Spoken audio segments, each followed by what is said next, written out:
Hello नमस्कार, मैं सोनू कुमार स्वागत करते हैं आपको प्रेरणा क्लासेस में। आइए हम लोग आज क्लास टेंथ की है, ठीक है। मैथ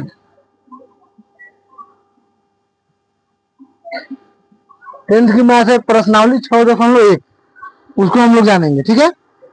अब हम लोग थ्योरम कंप्लीट कर लिए हैं सारे के सारे। अब हम लोग आज प्रश्नावली 6.1, ठीक है। क्वेश्चन आपके सामने है। कोष्टक में दिए गए शब्दों में से सही शब्द का प्रयोग करते हुए रिक्त स्थानों की पूर्ति करें। दूसरा नहीं है जो नहीं भरा हो, ठीक है। मतलब सभी वृत्त क्या होते हैं, सर्वांगसम होते हैं कि समरूप होते हैं। तो सभी वृत्त जो है समरूप होते हैं। जितना भी वृत्त है समरूप होते हैं। सर्वांगसम होने के लिए त्रिज्या बराबर होना चाहिए, इसलिए सभी वृत्त क्या होते हैं, समरूप होते हैं। इसलिए इसमें समरूप वाला टिक कर लीजिएगा, ठीक है।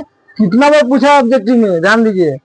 इस चैप्टर से हमेशा एक ने एक सवाल पूछ देता है, और इसमें मुश्किल से क्या 50 सवाल है। इसी में जगह आता है। ध्यान देखिए, सभी त्रिभुज होते हैं क्या, सभी वर्ग होते हैं, सर्वांगसम होते हैं कि समरूप होते हैं। तो सभी वर्ग क्या होते हैं, समरूप होते हैं। सर्वांगसम होने के लिए उसमें भुजा बराबर होना चाहिए, इसलिए क्या होता है, इसमें भी आपको समरूप हो जाएगा। वर्ग में क्या होता है, जैसे इसे भुजा आपको आपस में बराबर है, लेकिन इसके बराबर नहीं है। इसके बराबर होगा तब जाके आपको क्या होगा, सर्वांगसम हो जाएगा, ठीक है। नंबर सभी देखिए, सभी त्रिभुज होते हैं, सभी समबाहु त्रिभुज समरूप होते हैं, ठीक है। समबाहु नहीं, इसलिए सभी क्या नंबर था, सभी समबाहु त्रिभुज समरूप होते हैं, याद रखिए, जो आता है ऑब्जेक्टिव में, ठीक है।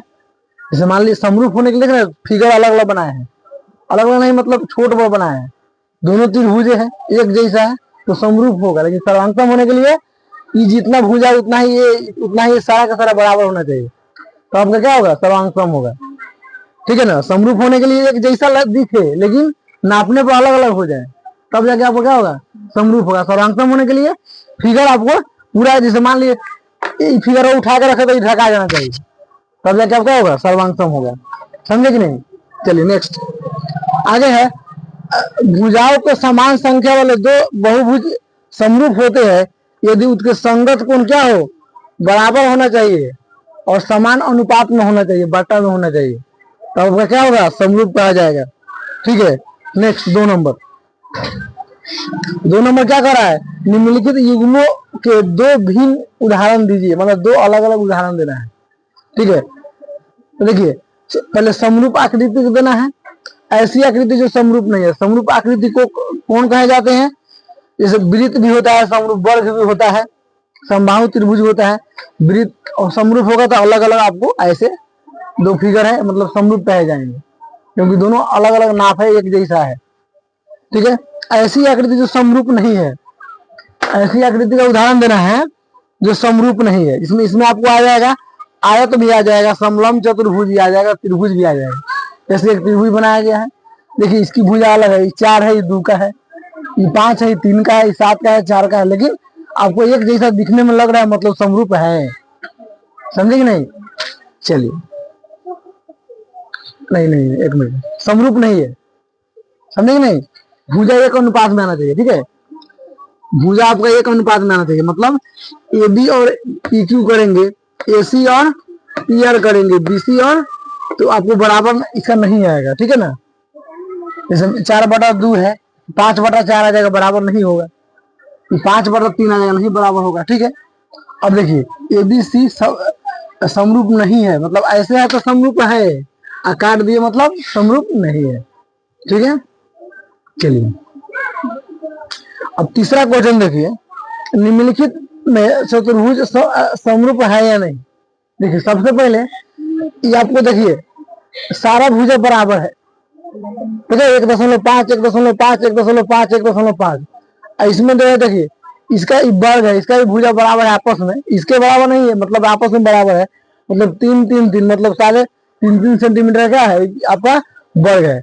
अब दोनों का अगर भुजा अगर क्या किया जाए, अनुपात में किया जाए, तो देखिए कैसे होगा। तो ये क्या हो जाएगा, पी एस बटा क्या होना चाहिए, डी ए, ठीक है, और एस आर बटा डी सी, ठीक है। और आर क्यू चाहे क्यू आर बराबर बी सी, ठीक है यहाँ पे, और पी क्यू बराबर ए बी, ऐसे अनुपात में आएगा ना, भुजा अनुपात में आना चाहिए तब समरूप होगा, या कोण भी बराबर होना चाहिए, दो कंडीशन लागू होना चाहिए। अब यहाँ देखते हैं पहले भुजा को अनुपात करके आता है कि नहीं। अब यहाँ देखिए, अब इसको देखिए क्या है, 1.5 मतलब 1.5 है, 1.5 है, ठीक है। अब यहाँ देखिए, अब दशमलव हटाओगे यहाँ पे, दशमलव हटाइएगा यहाँ पे, यहाँ का तो क्या हो जाएगा, यहाँ नीचे 0 पड़ जाएगा, यहाँ भी दशमलव 0 पड़ जाएगा, यहाँ भी 0 पड़ जाएगा, ठीक है। यहाँ छूट गया ना, ठीक है, 0 पड़ेगा ना यहाँ पे। 15 दूनी 30, 15 दूनी 30, 1/2 आ जाएगा, मतलब सारा भुजा के अनुपात बराबर है, ठीक है। सभी भुजा जो है समान अनुपात में है, लेकिन कोण देखिए, इसका कोण बराबर नहीं, इसका 90 डिग्री है, ठीक है। इसलिए कोण सी बराबर 90 डिग्री है, तो भाई यहाँ पे आर पर, आर कहाँ गया,